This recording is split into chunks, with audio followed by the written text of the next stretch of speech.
So how did it start for me? Well, I remember Saturday mornings. My dad would get up and he'd be sticking his golf bags in his trunk and telling us he's gonna go do this thing called golfing with his buddies. And when you're a young boy, you idolize your dad. Well, of course I did too. And I remember distinctly thinking, I wanna golf. I wanna golf like Dad. Well, flash forward to, I think I was about 11. Best I could recall, both my parents golfed, and they took me to a golf course called Newport Golf Course down there in Southern California. And it's a little 3-part. And I used my mom's old clubs. And I'll never forget, it was the second hole. It's a huge drop and maybe, 80 yards. So you barely need to hit it and the ball can just roll on. Well, that's what happened. I bopped it out there and the ball got to within 3 or 4 feet. My first round, I got to within 3 or 4 feet. I don't even remember if I put the ball in, but I remember distinctly. So I can see my ball right now on that second hole. Huge down drop. Then, flash forward, I'm playing a course called Mesa Verde in Costa Mesa, California. And my mom and I would go out there. And I would play with my mother. And she just loved playing golf. And once again, I'm playing with her old clubs because those are the closest things that fit me at about 12 years old. And it was a short par 5, and I put it on in 2. And I didn't know what an eagle was or hitting it on in 2, but I remember afterwards everybody just being so excited for me, and I felt like I did something important, And those years, going to sleep after a round, it's like you just replay those moments, and I can still replay them to this day. And that just gives me a feeling that I get to live with every single day. That's how I got addicted to this game, right? Then, as I got a little bit older, I got in my teens, it was all about swinging that driver. I was a small guy.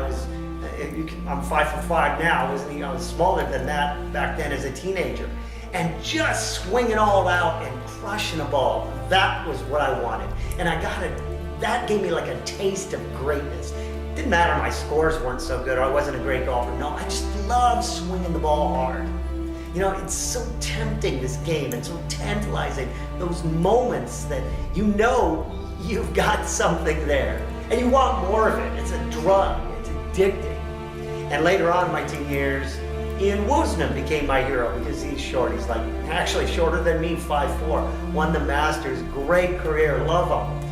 And later on, as I got to be in my 20s, I started playing with my friends, and it became just a social thing for us to do, to go out there and laugh and joke and have fun, and sometimes we'd have a few extra beers, and it was just tremendous, and I'll never forget those, and I continually relive these kind of adventures in my games even today.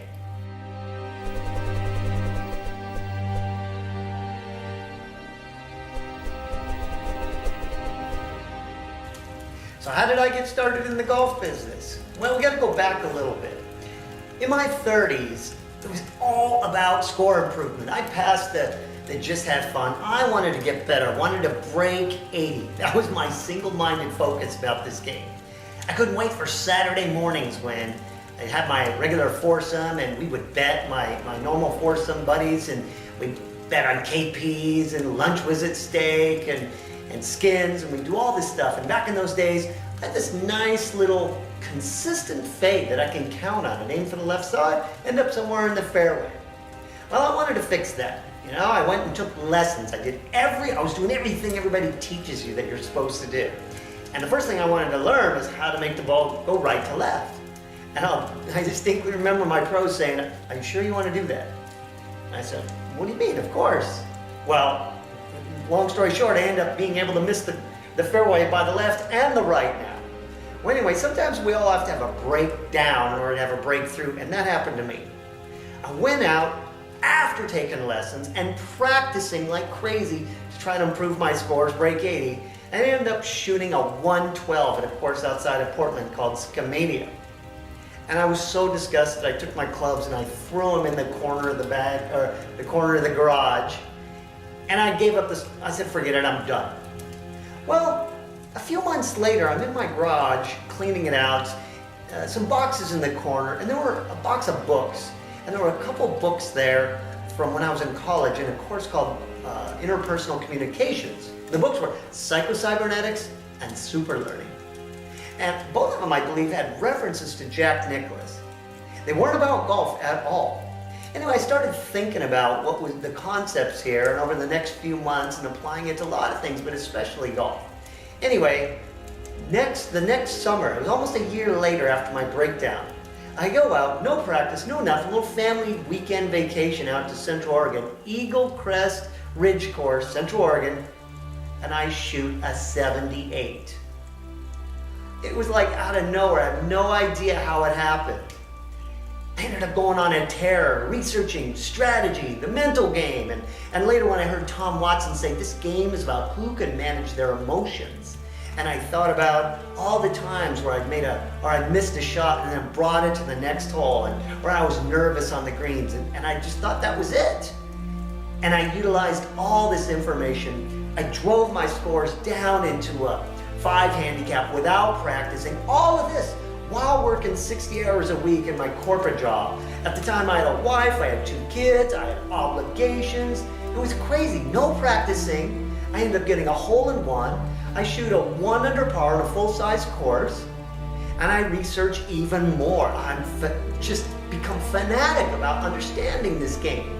Ended up interviewing one of the best golfers in the States who would have been to the Masters, Michael Combs, and the PGA. And we put our heads together. I ended up coming out with my first product, Break 80 without practice. And it's been selling ever since. I ended up taking some advanced trainings in personal development and NLP and hypnosis. You know, I don't think I'm all that brilliant, but I did have a boss once tell me, I have a very strong, maybe beyond, but he said I have very strong power of observation. You know, he said you could see things that others can't. I'm able to just pick up certain patterns. You know, today, the experience of 1,000 clients in person and writing to 20,000 more and just noticing certain truths about the game and performance and then having them validated by the scientific community later with my research. I put it together in a process, and I work with people all day, every day. And I'm just really excited. I want golfers to feel that excitement that I got when my trusty 7-iron here got that hole-in-one.